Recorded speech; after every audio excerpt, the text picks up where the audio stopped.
Bueno, tenemos carboncillo aquí depositado de la chimenea del matadero, por supuesto.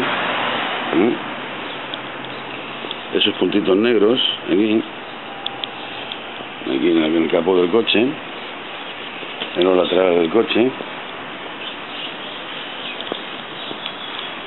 el espejo, en fin, depositado porque viene de ahí.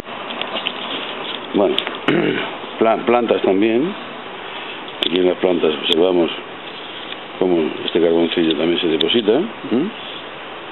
Todas las hojas, prácticamente. Prácticamente en todas las hojas. Ya se cogió para... Sí, y se llevó al abogado, y supongo que el abogado lo llevó al juzgado. Todas las plantas. Aquí esto es un limanero,